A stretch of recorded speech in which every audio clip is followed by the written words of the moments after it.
Hello, it's been a minute, y'all. It's your girl Alum, and I'm back again with another video. This time, I don't actually have a topic. I didn't do today's mathematics. I don't know. I just been a little preoccupied with other things today, but I could give a general.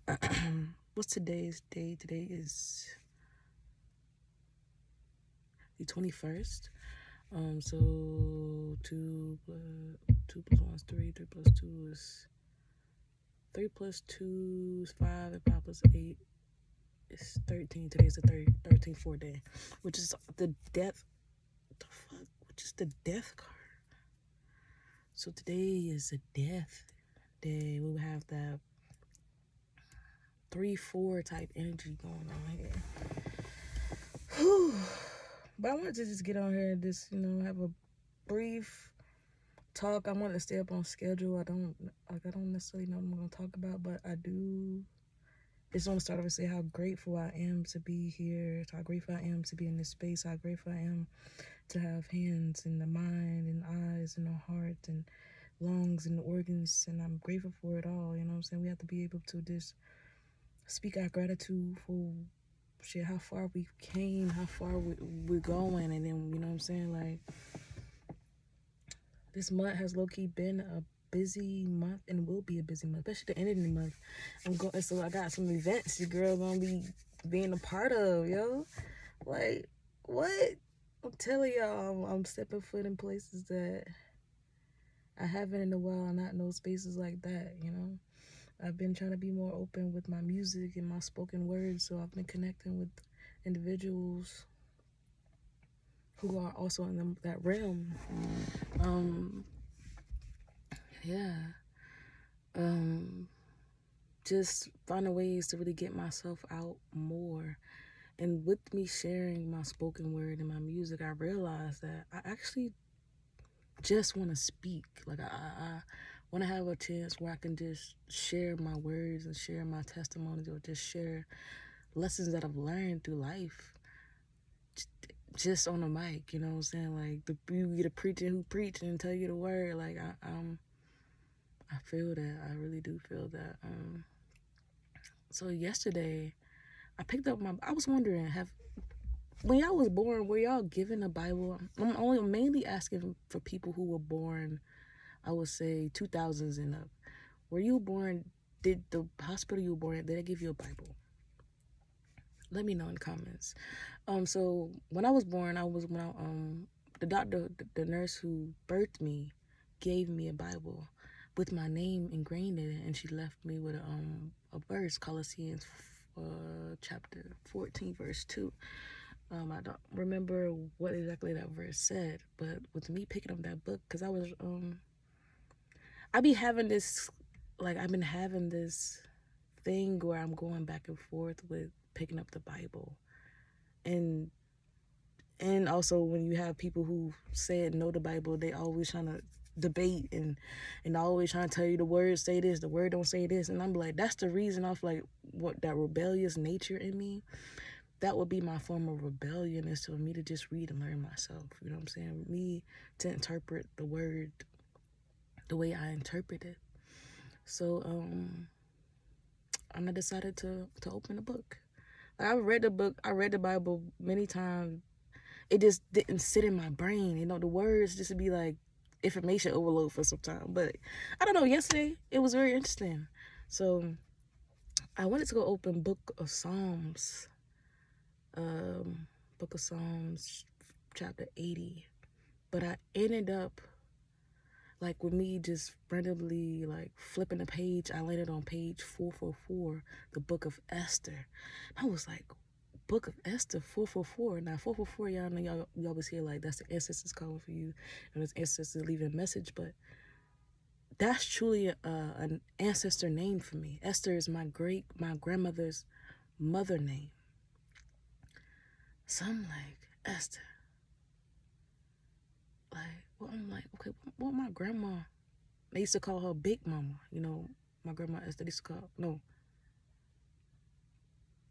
I might get the names mixed up. I think, okay, hold on. I think my Big Mama name was Myra and her mama name was Esther. Either way, Myra and Esther are names that are significant to me. And I was like, okay, like I'm just writing down what I'm reading. And I'm going reading through the first chapter in the book of Esther, and they talk about as I forgot how to pronounce it.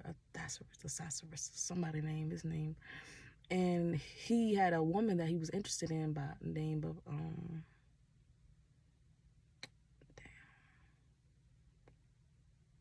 is it Shakti, and he was trying to get her to come to his room and something like that. I'm gonna just give y'all general what I had read and what I picked up from it. He was trying to get her to come to his room, and she kept denying him, and like she wouldn't come. So he was like, you know what? I'm gonna call for all the men and their wives to come, and basically for the women to basically, I guess, praise or worship their man or something like that, something along that lines. And he was like, he's not gonna basically take her in or take her as a wife. And when you become a wife, you get your own set of maidens, your own set of, and they have a particular room, or I forgot the name of the keeper of women. It's a specific name of the keeper, but it was different points. I was like, okay, this kind of making sense. I'm kind of hearing what you're saying to me, like the keeper of women. But it didn't get to Esther until like later chapters, later chapters and later verses. And Esther just been one of those women that he came in contact with, and when he would give her demands, she wouldn't rebuttal. She wouldn't do any rebuttal. She basically did as asked of her. But what really stuck out to me was before the women I guess prepped for the men, they have to go into purification. And it was like different words in the book of Esther talk about like crown royal. I forgot what it was saying in there, but the royal, like the crown the royal. But when I hear crown royal, I'm thinking about the alcohol, right? The liquor. And that's when you call liquor spirits. I'm like, oh, is I'm supposed to be offering crown royal to my grandma? Like, I don't know. Like, to see little bits and pieces, you know what I'm saying? And just trying to put it together. Later on, back to the purification. And they mentioned something about purification, and women have to go to the keep of go into the keep of women's. And within 6 months of that, you spend 6 months just purely with the myrrh oil to purify, and the second set of 6 months with they would call it sweet odors and other things that they need to purify women. So I'm like, okay, the key things I had grasped from the book of Esther, along with 444, was the crown royal stuck out, and the Shakti, and the names, because it was talking about like Persia and the Media, and the way the different vowels are accented. And then when you use hyphens and dashes, like the ways that different things are broken up or spoken about in that book. So I came up with a general consensus of, okay, like with the book of Esther, 444, and a message of my ancestor, I'm trying to really read into that. I didn't even get to the book of Psalms 80. I didn't even get to that. I was like, I was like, I'm gonna give it another, I'm gonna get back to it when I feel compelled and called to it. But it was really interesting. It was really fun to even read it for myself. I feel like I was reading with a new set of eyes, which I'm grateful for, because a lot of people, they wouldn't be able, I'm not speaking like, you go to church and you hear the preacher's interpretation and that be the truth, but I'm reading with my knowledge, my mind, and my eyes. So when I saw the book of Esther, that made me think about my great grandmother, along with the 444. And I've been talking about wanting to connect more with my spirit counts, connect more with my ancestors, connect more with my family, seen and unseen, So, so the whole purpose of this video, we talk about, again, this, piggybacking off my last video about the power of the pen, but also the power of the tongue. Like knowing what words really speak and how we should speak them, what the power that comes behind the voice that follows behind the word. So just being very mindful. And the book, what is that book? What it was saying, be impeccable with your word, like really hold that truth. And also just being reminded of our power, not only in our pen, not only in our tongue, but when it's when it's all combined with your heart and your mind, you being focused and you set those intentions and you're aligning yourself with it, it's gonna happen. Ain't no way it should not become into this physical world. Is what I remind myself. It just really truly be beautiful. So with that being said, like, I've been back into the habit of writing, even if it's the small things. Like, I'm just like every little idea, everything I feel like I should, like, I'm coming up with a menu for my t-shirts. If you haven't checked me out my shorts, check me out on IG, _Olivis, also sun dried. That's my business name, where I do custom tie-dye shirts. I just find myself just writing every little thing down, and I'm so grateful for that, because I had been a moment where I wasn't utilizing that practice, and I'd be forgetting that's a tool. We should not forget what's in our tool bag. You know what I'm saying? They say, what's in your bag? I'm gonna ask you, what's in your bag? And I ain't talking about the bag that you bought. I'm talking about your bag, your set of tools, your tool bag that helps you propel in life, that helps you lift yourself, or that helps you express yourself, or helps you find your freedom, or it rejuvenates you, empowers you. You know what I'm saying? What is your tool? What are your tools? And me knowing my tools, one of my tools is writing. One of my tools is being able to flow with music, to be able to get those emotions in motion, basically to tie it to melodies or whatever I feel it, or rhythms, you know what I'm saying, however I feel it. And also being able to express through art without having to use the voice, to let the nonverbals be the expression, you know what I'm saying. That's why I really admire dancers. I really admire people who flow intuitively, because that in itself is a language. You know what I'm saying? That in itself is a language. I'm also trying to learn the language of the unspoken. Like, I'm grateful to be blessed with a mother. Not saying her situation, my mother don't feel bad for her birth, but with my mom being deaf, I've been equipped to be able to read body language. I've been equipped to be able to sense intuitively, or be able to like communicate without using my voice. Even though deaf people could use their voice, they can make sounds, they could feel things. Like, my mom was really in tune with feeling like vibrations. So say something's really loud, or a car coming by, or a train or something, she could feel it. Like, she could feel it. But being able to communicate with our dialogue, like using our hands as the means of our voice, is what I mean. Like, I've been grateful to be born into a family where that was a norm. You know what I mean? Well, this is a norm. For a while, I didn't really open up about the insides of my life, but I'm so grateful for it. I'm so grateful.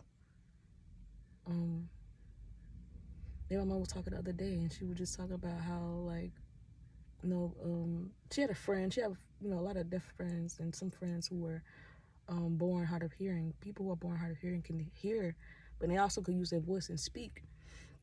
And she was just saying how, like, with her circumstance, that my granny, her mom, when she was born, was sick, which resulted in her losing her hearing.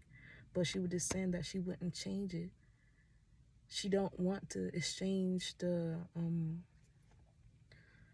ability to not hear to hear. And even when she had her hearing aids, and she was saying it was too loud. And I made me think about, like, God, you know what I'm saying? We ask for signs and communication, and being able to discern what is being spoken to us, a lot of times it's through not the spoken, unless you know how to hear through the people who speak to you when God and Spirit is speaking through them.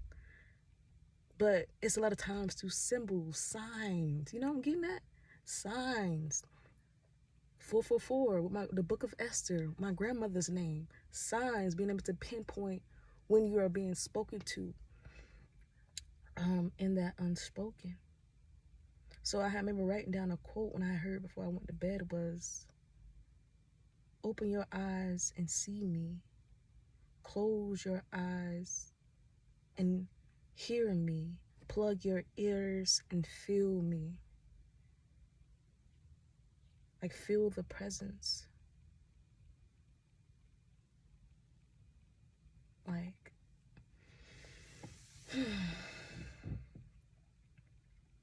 I don't really know where I was going with this, but I was just really just flowing with it, and I felt that.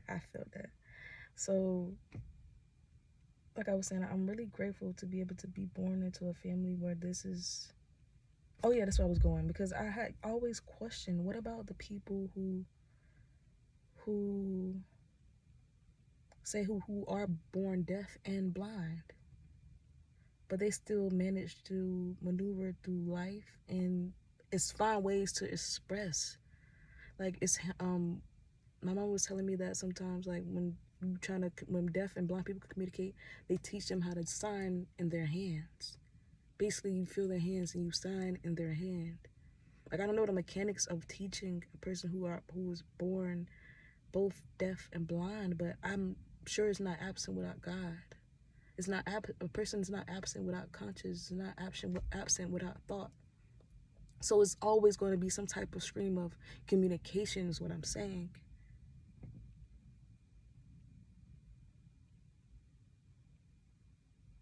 That's what I'm saying. I thought about, what if the God we know doesn't see or hear? So it made me take away that perception of, like, just only seeing God in spoken things.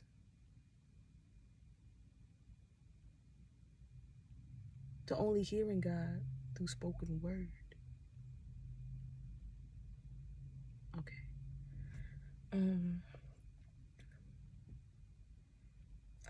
Yes. So I'm gonna leave that with that. I'm gonna leave y'all with that. That is, what tools do you have or you carry with you? You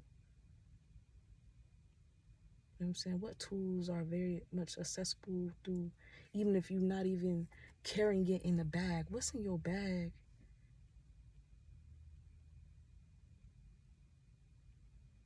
What eyes are you seeing through? What ears are you hearing with?